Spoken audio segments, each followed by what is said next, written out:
Oke, nah materi kita hari ini tentang tumbuhan rendah ya. Saya rasa saudara sudah pernah mendapatkan materi ini sebelumnya. Ini bukan materi baru ya, mungkin di SMA sebagian sudah menerima ya tentang kriptogami ya.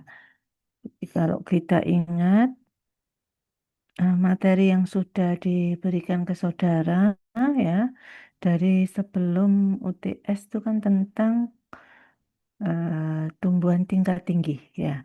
Kalau sebelumnya tentang tumbuhan tingkat tinggi, saudara sudah mengamati bagaimana anatominya ya, bagaimana morfologi ya. Nah, untuk kali ini ada tumbuhan tingkat rendah, nanti saudara juga akan mengamati bagaimana morfologinya, kemudian bagaimana eh, bentuknya secara mikroskopis karena ada beberapa yang memang tidak bisa dilihat secara visual biasa ya. Nah, ini ya pembagian kingdom dari tanaman ada kriptogami, ada panerogami ya. Panerogami ini terdiri dari gimnospermae dan angiospermae ya. Nah, ini yang sudah saudara pelajari ya, ada tumbuhan monokotil di angiospermae dan tumbuhan dikotil ya. Nah, untuk kriptogami sendiri dibagi menjadi tiga ya. Ada talopita, bryophyta, dan pteridophyta ya. Nah, untuk talopita ini ada alga, ada fungi, dan ada lincen ya. Di alga, fungi, lincen ini termasuk di talopita. Oke.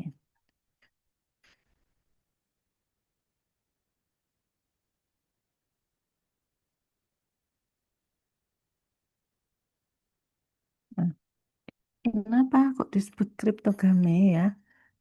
Disebut kriptogame karena mempunyai alat perkembangbiakan yang tersembunyi ya. Tersembunyi. Makanya kita kadang mencari dulu. Ada beberapa itu yang tidak terlihat jelas sehingga mungkin saudara perlu loop ya nanti akan mengamati sporanya itu perlu bantuan alat khusus ya. Nah, yaitu yang tersembunyi itu adalah spora ya. Oke, ini pembagiannya tadi ya, talopita, bryophyta, dan pteriodophyta. Oke, yang pertama talopita. Dari kata talus sebenarnya ya, talus ya. Jadi tubuhnya bentuknya seperti talus. Apa itu talus? Yaitu berupa benang-benang hifa ya. Khususnya pada jamur ya, kita bisa melihat bagaimana benang-benang hifanya. Ya. Jadi talus tubuhnya bentuknya dapat dibagi menjadi tiga bagian ya, yaitu terdiri atas akar, batang, dan daun, namun tidak bisa dibedakan. Jadi bagian-bagian ini tidak bisa kita ketahui mana yang daun, akar, dan batangnya. Ya. Sel penyusunnya terdiri atas protoplasma, inti sel, dan plastida. Ya, ada plastidanya di talopita ini. Ya. Nah, talus sendiri itu banyak sekali spesiesnya, ya, lebih dari 60.000 spesies. Nah, talupita sendiri dibagi tiga tadi ya. Ada ganggang atau alga ya, seperti ini bentuk ganggang ya. Kemudian ada jamur atau fungi ya. Nah, beberapa seperti ini bentuk jamur. Kemudian ada yang disebut dengan lincen atau lumut kerak. Nah, ini contohnya bentuk lumut kerak ya. Nah, ganggang atau alga ini termasuk tumbuhan bertalus tidak mempunyai akar, batang, dan daun yang sejati, ya, karena tidak bisa dibedakan tadi ya. Nah, ganggang sendiri mempunyai zat warna, ya, atau pigmen yang bermacam-macam. Kemudian berdasarkan warnanya dia disebut dengan klorofil jika berwarna hijau, ya. Zat warna coklat fikosantin, zat warna merah disebut fikoeritrin, keemasan, karoten, dan yang kuning disebut dengan xanthofil. Ya. Di warna-warna dari pigmen ganggang. Nah, Karena tadi ada beberapa warna, maka secara garis besar berdasarkan pigmennya ganggang itu dibedakan menjadi 4 besar, yaitu chlorophyta, ganggang hijau, ganggang keemasan atau chrysobeata, kemudian ada ganggang coklat, ganggang merah, ya ganggang coklat disebut phaeophyta dan ganggang merah disebut dengan rhodophyta, ya. Nah, apa manfaatnya ganggang ini di kefarmasian, ya? Ya, banyak beberapa. Ganggang ini digunakan untuk material obat, misalnya ada yang cangkang kasur dari ganggang, ya.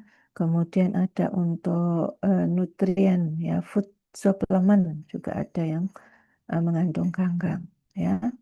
Jadi ini fungsi atau banyak pemanfaatannya juga di bidang farmasi. Nanti kalau saudara ingin detail bisa dibaca lagi, ya, kemanfaatannya di farmasi. Namun di botani ini kita masih membahas ke arah bentuk dan morfologinya, ya, baik itu mikroskopis maupun makroskopis, ya.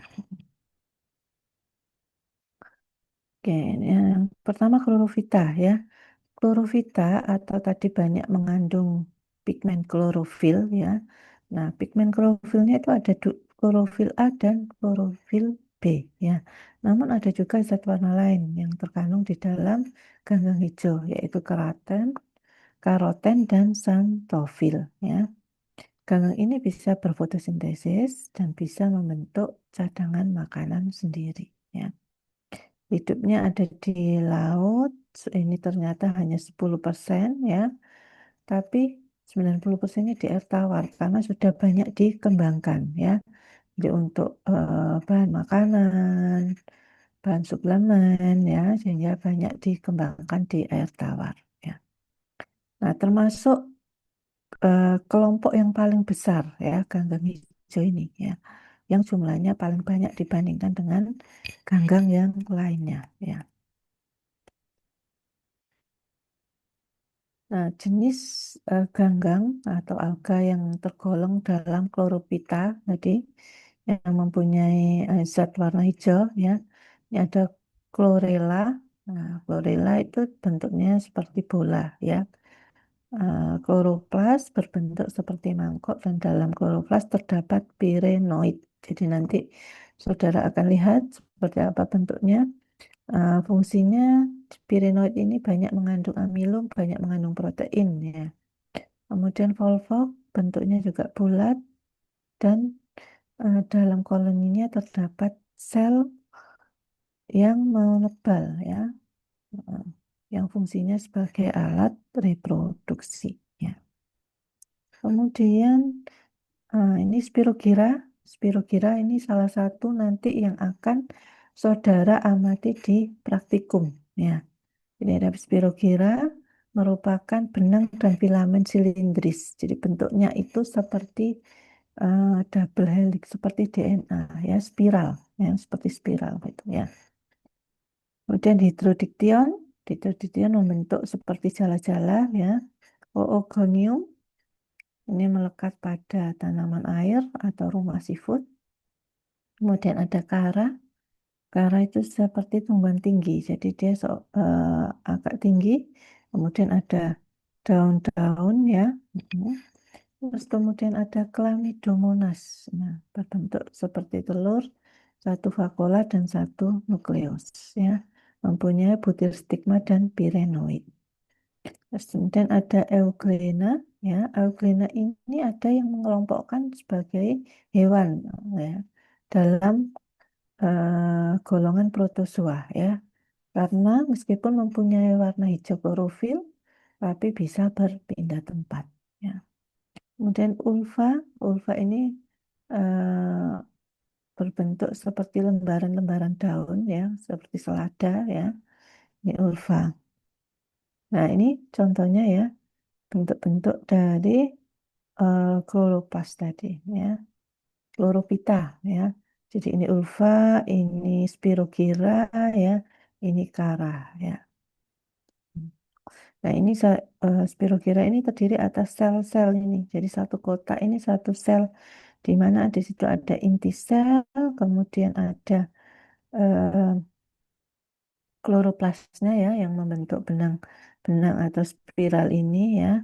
Kemudian ada sitoplasma di sini, dan ada dinding selnya. Ya, ini bagian luar dinding selnya. Di, seperti ini nanti kalau saudara mengamati di bawah mikroskop, maka akan tampak warnanya hijau seperti ini. Ya, jadi yang butir-butir ini adalah pirenoid. Ya, ini pirenoid. Ya. Nah, ini yang double helix, mungkin kita bisa lihat ini ya. Nah, ya, untuk spiral. Nah, ini ada skat-skat di sini. Ini skatnya. Nah, itu skat. Nah, satu kotak ini ya, ini dia satu sel ya, yang merupakan satu sel. Nah, ini bentuk yang lain, Chlamydomonas, Volvox seperti ini, Ulotrik, kemudian ini ada ulva, Hydrodictyon. Ya, ini jadi seperti jala-jala. Jadi seperti struktur kimia, mirip dengan benzen ya.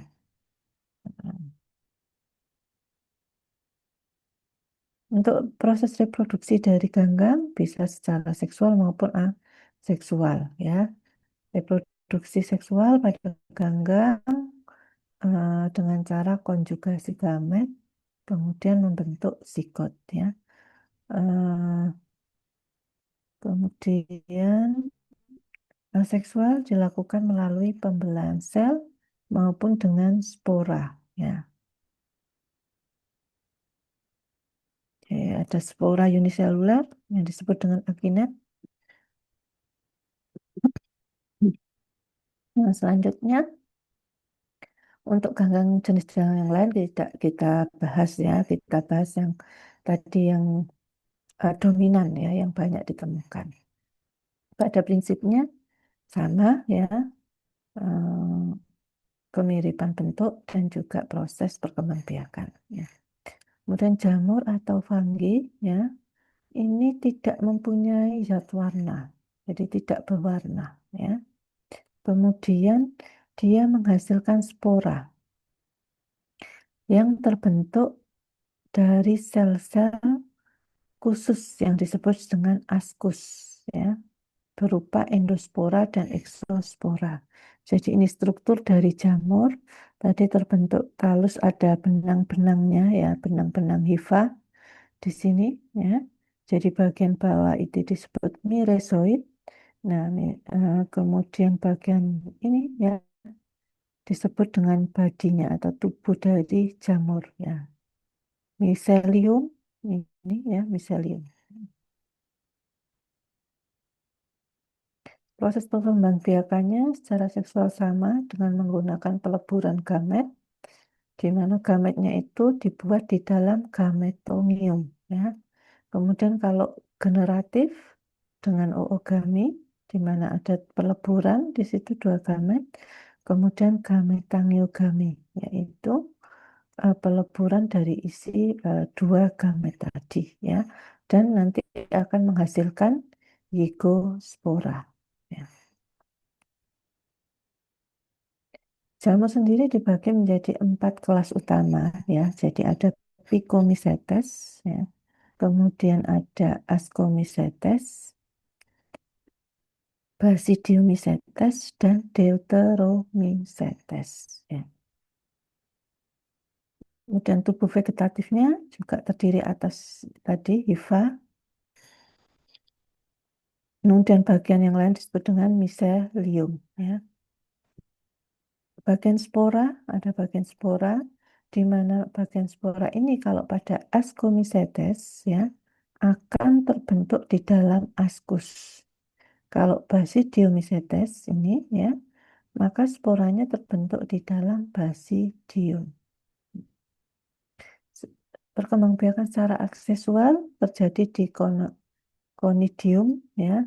Secara seksual ada dengan cara isogami, anisogami, dan gametiogami. Ya. Jadi ini pada jamur ya. Jadi ada 4 anak divisinya. Ya. Nah, ini tadi yang kelas Picomycetes ya. Dari familia Mucoracea ada beberapa ciri. ada punya salvopit, kemudian non-septa hifa, hifanya tidak bersepta, kemudian multinukleat talus. Jadi banyak talus dengan intinya, ya, dengan intinya. Pembentukan sporanya sendiri ini ada yang aseksual, ya, dibedakan pada tumbuhan pada jamur yang tinggi, ya, tingkat tinggi, dan jamur tingkat rendah, ya. Ini contohnya sporangiosfora, kemudian pada jamur tingkat tinggi terbentuk spora yang disebut dengan conidia, ya. Jadi conidia eh, terbentuk di dalam ujung conidiofor. Nanti akan saya tunjukkan gambarnya seperti apa. Jadi perbedaannya antara sporangiofor dan conidiofor, ya. Nah, eh, sporangiofor itu dihasilkan oleh kelas Zygomycetes, ya. Kalau conidiofor dihasilkan oleh kelas Ascomycetes, ya.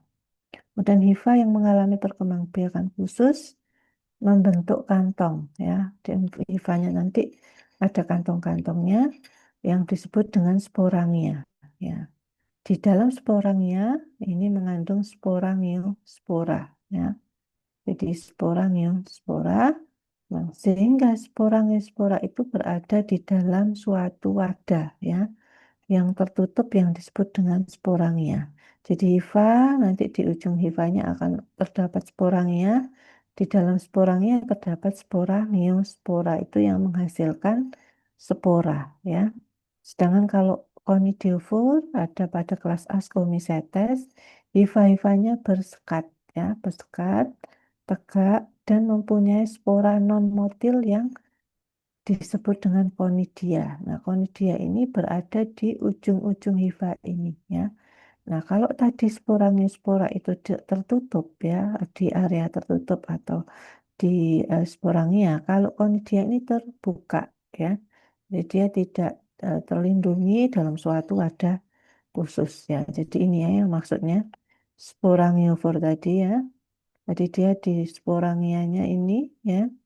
Nah, di dalamnya terdapat sporangiospora, ya. Jadi ini benang hifa, lanjut sporangiospora, di dalamnya ada banyak spora. Kalau yang seperti ini conidia, ya.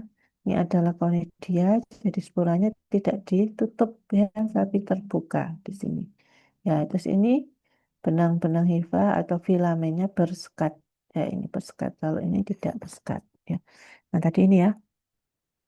Pada Basidiospora, askus mengandung ascospora. Ini daerah bagian bawah yang seperti daun, area daunnya, ya.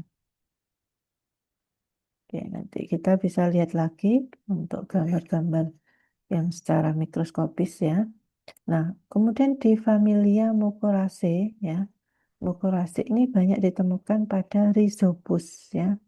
Rhizopus, genus Rhizopus, Rhizopus microsporus, Rhizopus oligosporus, kemudian ini untuk pembuatan tempe. Jadi pada proses peragian tempe, saudara bisa menggunakan ini, Rhizopus microsporus, ya. Nah, kemudian produksi alkohol, ini ada Rhizopus oryzae. Rhizopus solonifer, nah, ini juga sebagai Rhizopus nigrican, nigri itu hitam, ya, jadi warnanya nanti akan hitam. Kemudian banyak ditemukan pada buah-buahan yang membusuk, ya. Nah, seperti ini proses perkembangbiakan, ya. Ada proses aseksual dan proses seksualnya, ya.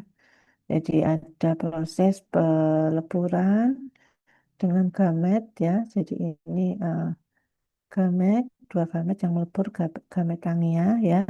Nah, ini kemudian akan membentuk zigospora. Ketika meiosis dia akan membentuk bagian yang lengkap di sini, ya. Jadi ada hifa, ada sporangium, kemudian ada di dalamnya spora. Nah, ini zigospora akan berkembang seperti ini. Nah, kemudian ini Sporanya dia akan mengalami reproduksi seksual ya, membentuk rizoid-rizoid di sini ya. Nah, sedangkan yang ekseksual ini tanpa mengalami proses gametom ya, peleburan gamet ya. Jadi dia langsung dari sporangnya ini di dalamnya banyak spora, kemudian spora ini akan mengalami perkembangbiakan ya, membentuk rizoid, rizoid. Oke, nah itu.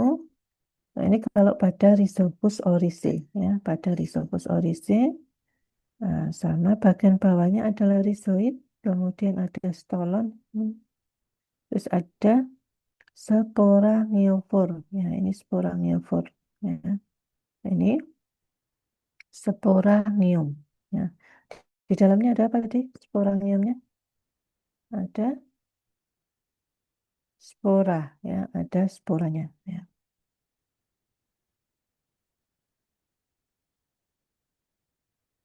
Nah, kalau kita lihat ini uniselular apa multiselular? Filamennya, Iva. Nah, ini nggak ada sekatnya, ya, jadi uniseluler. Oke, kemudian ini pada jamur nigrikan atau jamur roti, ya. Jadi jamur nigrikan itu juga tumbuh di jamur roti. Jadi nanti praktikum saudara juga mengamati ini, tapi sudah disiapkan, ya, rotinya sudah disiapkan yang berjamur, ya.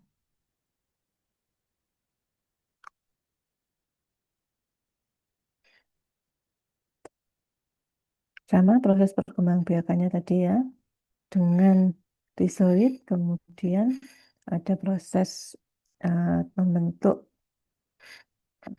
ini rizofusnya terbentuk sempurna ya. Kemudian ada sporanya, sporanya akan keluar ya, kemudian mengalami perkembangbiakan ya. Nah, ini yang jamur tempe ya, Rhizopus oligosporus ya. Nah, seperti ini bentukannya ya. Nah, pada Ascomycetes tadi disebutkan bahwa tanda utamanya adalah askus, menghasilkan ascospora. Nah, ini maaf ya, menggeser panahnya. Sporangium yang menghasilkan ascospora. Ini adalah askus ya. Kemudian hifanya bersepta. Jadi yang ini ya, hifa bersepta. Jadi hifa itu terdiri atas inti sel, tadi ya, dinding sel ya. Nah, ini kalau yang bersepta ada garis-garisnya ini ya, garis-garis ini ada celah atau segum. Kalau yang ini bedanya dengan yang tidak bersepta ya. Jadi tidak ada sekatnya. Ya.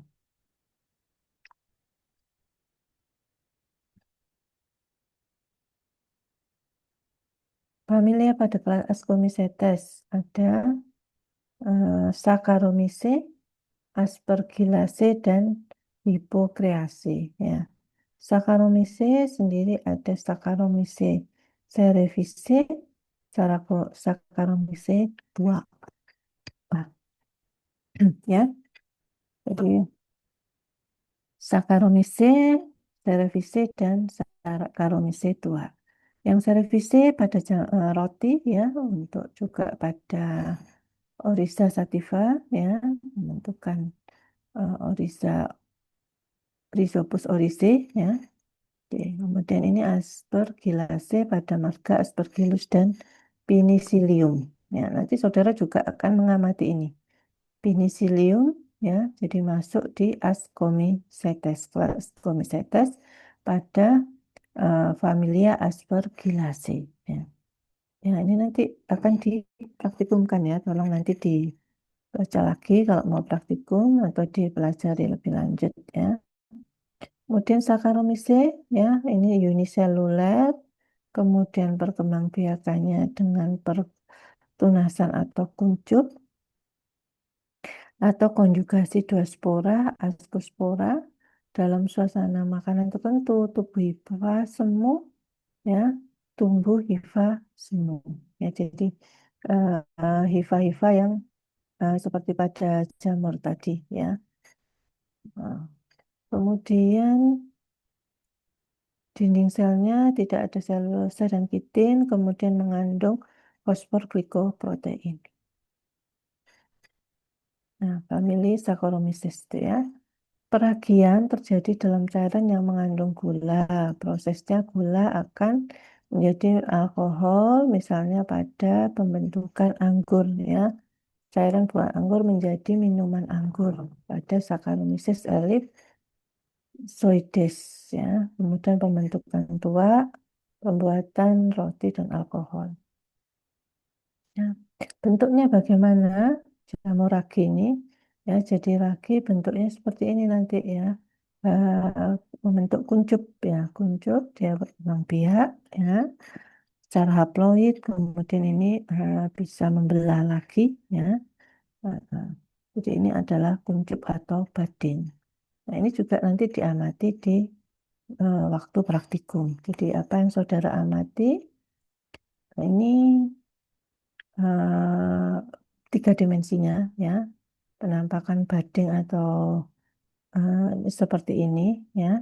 Nah, kalau saudara nanti mengamati di mikroskop bisa jadi tidak nampak dengan jelas dengan bentuk seperti ini, tapi akan terlihat bulat-bulat dan mungkin ada bulat besar, bulat kecil gitu ya. Nah, di permukaannya itu ada tonjolan-tonjolan bulatan ya. Nanti bisa dipastikan saat praktikum ya. Ya, seperti itu ya. Tapi sebenarnya dia bentuknya adalah seperti dua eh, lingkaran, dua bola atau ada tonjolannya seperti ini. Nah, ini ya, di bulatan besar dan bulatan kecil.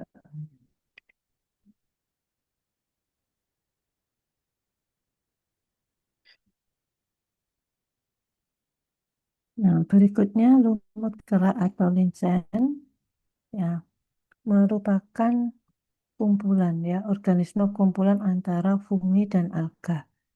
Jadi fungi dan alga bergabung membentuk lumut kerak atau linces ya. Hidupnya secara epifit pada pohon, dapat juga di atas tanah. Alga menyusun tumbuh lichens disebut dengan gonodium. Ya.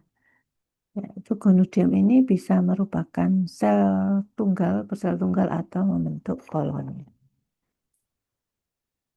Di alga yang menyusun linsen disebut dengan gonodium. Nah, di linsen ini merupakan kumpulan antara alga dan fungi.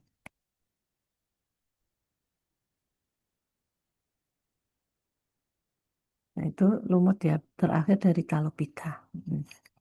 Nah, berikutnya Bryophyta ya. Bryophyta ini disebut dengan lumut sejati ya. Kenapa kok disebut lumut sejati? Karena memiliki bagian-bagian tumbuhan yang lengkap. Ada akarnya, ada batang, dan ada daun. Jadi kalau kita lihat bentuknya, ada akar ya, ada main aksis atau bodi dari tumbuhannya, ada daun, kemudian bagian atas ini disebut dengan seta dan ini adalah kapsul atau eh, di kapsul ini banyak produksi sporanya ya. Jadi bagian ini septa dan kapsul ini disebut sporofit, bagian bawah ini disebut dengan gametofit ya. Nah, seperti tumbuhan sejati punya akar batang dan daun ya, tapi sebenarnya tumbuhannya itu kecil, dia 1 sentimeter ya, sekitar 1 senti aja tingginya ya. Jadi strukturnya terdiri atas rizoid, kemudian ada daun, dan ada seta atau dan kapsul. Nah, ini kalau kita perjelas ya. Jadi rizoid dan ada stolon. Dari stolon ini bisa tumbuh, mengalami perkembangbiakan, membentuk tanaman-tanaman baru. Ya. Nah, ini bagian gametofit, ya, penghasil gamet. Nah, yang ini adalah sporofit, ya, penghasil spora. Karena di dalamnya ini adalah sporangium. Nah, ada sporanya, ya. Itu pada Bryophyta. Oke. Kemudian Pteriodophyta, ya. Rhodophyta mungkin nanti tidak ada contoh untuk praktikum ya. Nah, jadi Pteridophyta ini tumbuhan paku-pakuan atau pakis-pakisan ya. Nah, dia juga bisa mempunyai daun yang tumbuh dari tunas ya. Ya, istilahnya disebut dengan ukel ya. Jadi nanti biasanya kita bisa temukan pada tanaman semanggi yang Marselia crenata. Ya. Nah, kalau pada tanaman paku-pakuan ya, sporanya bisa kita temukan pada bagian daunnya ya. Daunnya tapi di bagian bawah ya. Jadi di bagian bawah bukan permukaan atas tapi permukaan bawahnya ya. Nah, ini adalah sporanya. Nah, kumpulan dari spora. Jadi ini adalah sudah menjadi kumpulan dari spora yang disebut dengan sorus ya. Jadi sorus. Nah, ini juga pada ental kalau tidak ada sporanya ya ini disebut dengan mandul ya. Kemudian ini indusium. Nah, indusium ini dia juga sporanya. Terus adiantum nanti di bagian pinggir-pinggir daunnya ya. Hmm, Kita bisa cari nanti di bagian permukaan bawah daun tapi di tepian. Ya. Nah, ini proses perkembangbiakannya rizoma.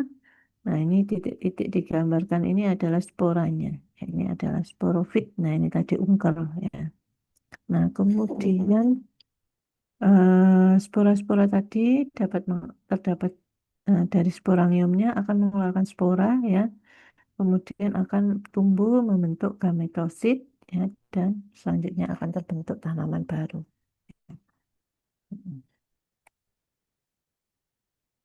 Nah, ini juga di teman paku-pakuan ya. Ini sporanya kita banyak temukan di sini ya.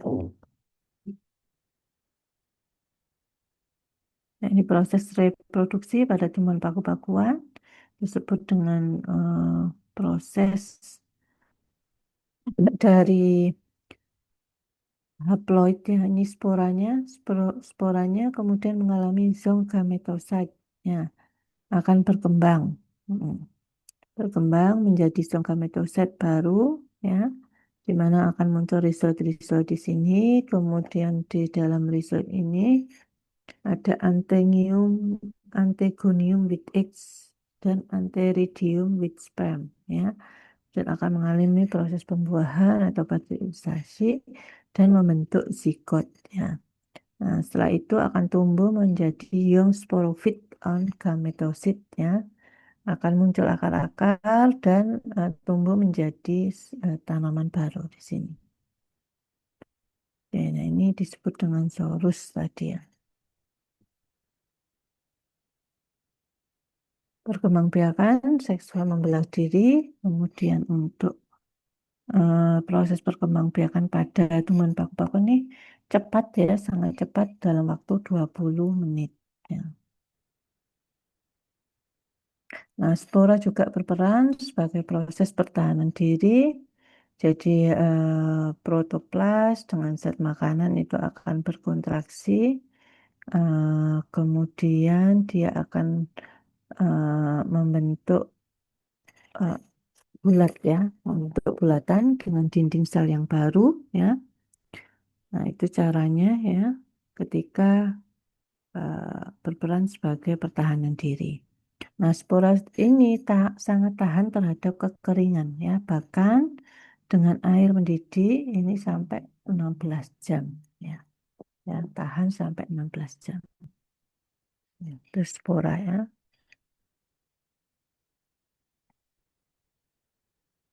Nah, ini saya singgung sedikit contoh tumbuhan rendah ya, yang nanti akan saudara praktikumkan. Jadi biar nanti praktikumnya sudah siap ya. Jangan lupa untuk membaca juga di buku petunjuk praktikumnya. Ya, saya hanya memberikan contoh tadi kira-kira apa yang akan dipraktikumkan. Ada Penicillium spesies, Aspergillus spesies, Rhizopus spesies, dan Saccharomyces spesies ya.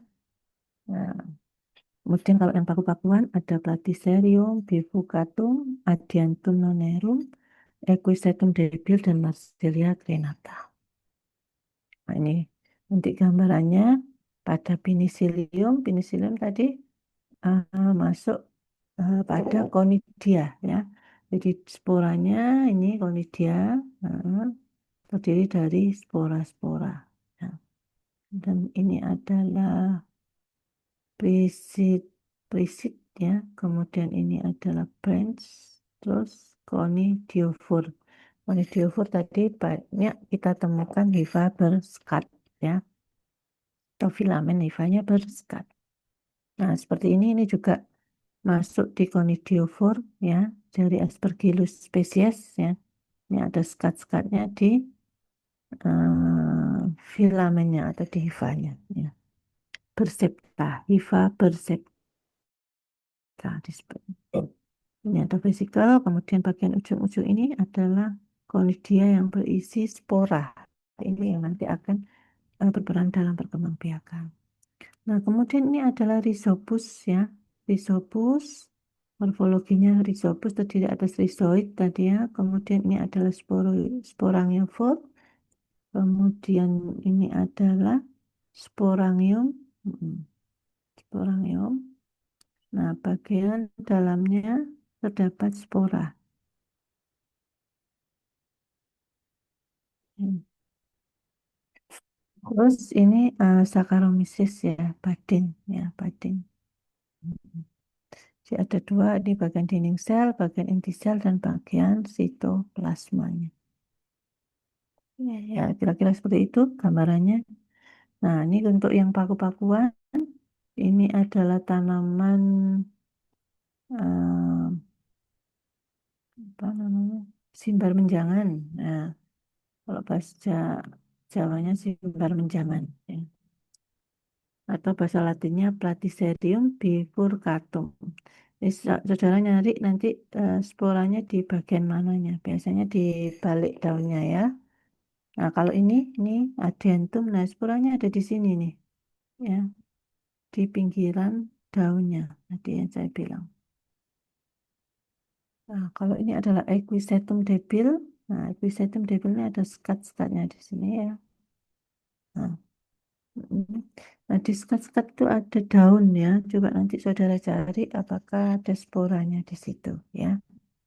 Nah, kalau ini yang suka dibuat eh, sayuran apa? Semanggi ya. Ya ini semanggi, ada yang belum pernah makan semanggi ya. Khas Surabaya. Mm. Nama kerennya Marsilia crenata ya. Nanti saudara cari ungker, ungker ya. Jadi tunas-tunas barunya yang tadi membentuk lengkungan ya. Oke, baik untuk kuliah kita hari ini cukup terkait dengan kriptogami. Ada yang ditanyakan sebelum kita ke presensi? Ini sedikit, Izin bertanya, Prof. iya ya. Baik, perkenalkan nama saya Deswa Priscilia Fanti dari kelas B. Izin bertanya, Prof. Tuti, tadi kan dijelaskan bahwasannya jamur itu kan bisa bereproduksi secara seksual. Itu kan tadi ada tiga ya, Prof. Ada isogami, anisogami, sama gametangiogami. Nah, itu mungkin perbedaannya apa ya, Prof? Kemudian di alga tadi kan bisa bereproduksi secara seksual dan juga aseksual. Nah, itu apakah ada kondisi-kondisi tertentu yang menjadi pertimbangan alga tersebut mau bereproduksi secara seksual atau secara aseksual gitu, Prof? Terima kasih. Ya, baik, terima kasih pertanyaannya. Ya, jadi dia mengalami dua macam. Jadi bukan pilihan kapan saya seksual kapan. Jadi memang itu bagian dari tahapannya dia ya. Eh, eh, jadi kalau yang seksual kan langsung dari ada proses gamet tadi ya, gametogami. Ya. Kemudian peleburan gamet itu ya. Nah, kemudian yang aseksual langsung dari spora yang diproduksi itu mengalami pembelahan sel. Jadi selnya membelah. Jadi pada prinsipnya sebenarnya sama itu ya perkembangbiakannya ya. Nah, kalau tadi ada disebut oogami itu adalah istilah-istilah yang berbeda saja ya. Nanti kita bisa bahas lagi lebih detail ya saat saudara mencari praktikum. Nah, pada saat praktikum nanti saudara akan mencari ini yang seperti apa ya tanaman ini perkembangbiakannya, prosesnya bagaimana ya. Itu nanti kita bisa detail membahas tentang itu ya. Mm. Tapi prinsipnya di sini yang perlu saudara ketahui ya, ada beberapa jenis kelas ya dari tumbuhan rendah, kemudian baik itu talopita, bryophyta, dan pteridophyta ya. Kemudian morfologinya seperti apa dari masing-masing kelas itu ya. Kemudian eh, sebenarnya apa sih manfaatnya nanti ya kalau saudara mengembangkan di bidang kefarmasian itu ya. Perannya tadi kan ada kayak tadi pembentukan alkohol bisa berperan membentuk apa ODC tadi ya, Jopus ODC yang alkohol dan sebagainya. Kemudian juga mungkin untuk bahan tambahan proses pembuatan obat atau bahan utama pembuatan makanan herbal ya dan seperti itu ya. Sekarang kan banyak ya obat-obat yang diambil dari spesies jamur misalnya ya. Nah, seperti itu mungkin itu yang fokusnya. Jadi kalau yang secara biologinya bagaimana itu mungkin nanti lebih lebih pada bidang biologi ya. Secara tidak fokus di sana sebenarnya ya. Sehingga saya juga tidak menjelaskan detail ke arah sana. Oke, saya rasa itu ya. Ada lagi? Terima kasih, Prof. Ya, sama-sama. Ini kelas B dan kelas apa nih tadi ya? Kelas A, Prof. B dan A. Kita presensi dulu ya. Bentar.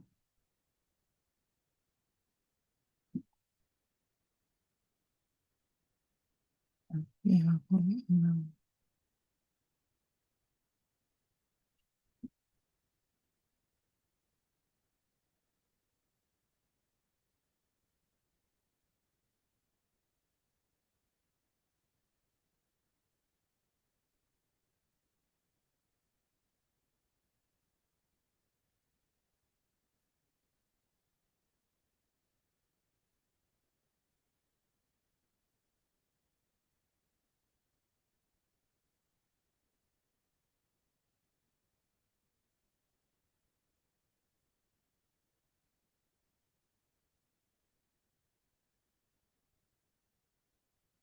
Hmm.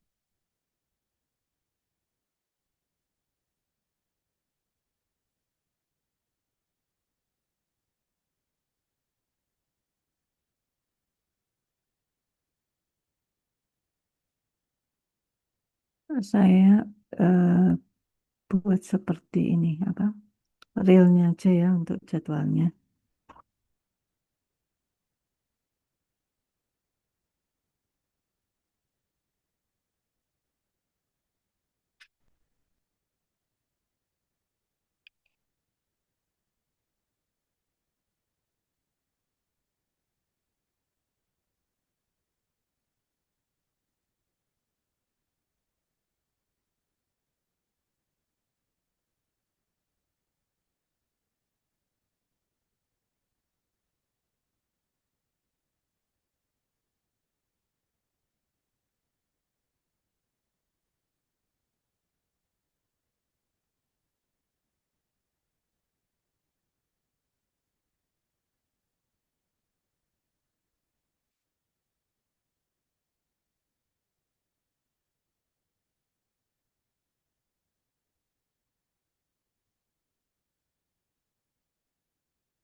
Ini kelas B ya, kelas B dulu. Setelah ini kelas A.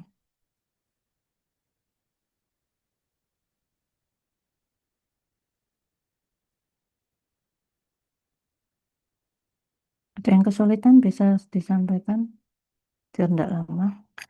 Misi Ibu atas nama Nila Winona nomor 13. Kasih. Permisi Ibu, atas nama Alicia Maulani Inayah, nomor 1. Makasih Ibu. Permisi Bu Naya Nur Zulaika nomor 7. Nah ya. Ya, terima kasih Bu. Permisi atas nama Sherlina Karista. Maria, Teresa ada? Hadir Bu. Idayu? Ida Ayu ada? Anissa Novian dari? Tidak ada. Anissa? Ida Ayu? Oke, berarti udah nggak ada ini ya. Bisa kita udah panggil beberapa kali.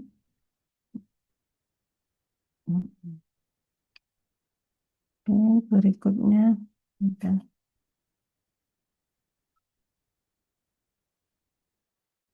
Kelas A ya.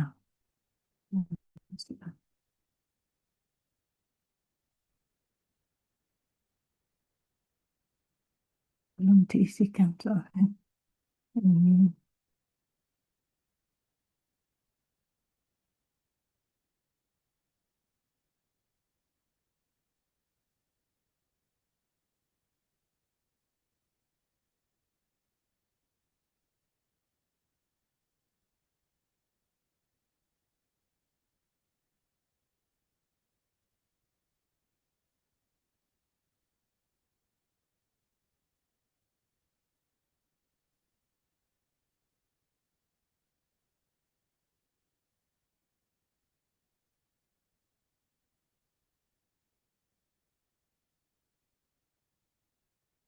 Oke, silakan.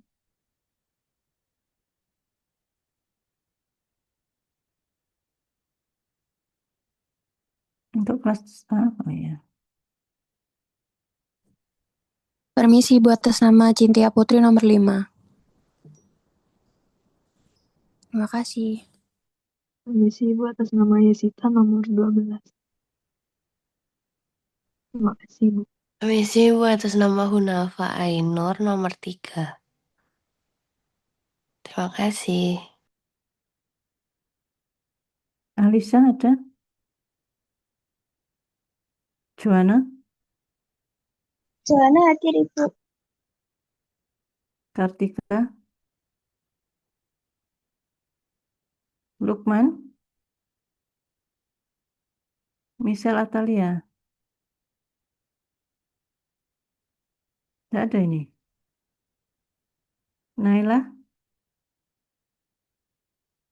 Suraya?